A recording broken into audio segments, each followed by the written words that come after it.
भगवन दिहते गोपूत मनवा हो जाई है सपूत। भगवन दिहते गोपूत मनवा हो जाई है सपूत। उनकर मुड़न कर तिरम रेखा घाट में जाई के हार फूल चढ़ाई के ना।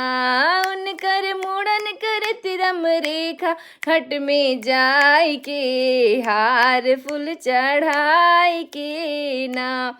उनका छुटकी ननद के बोलैती ला पर उनके से रुकवैती। अपना ननद के बोलैती ला पर उनके से रुकवैती। उनका नेग देती कान के बाली निकाल के हार फूल चढ़ाई के ना।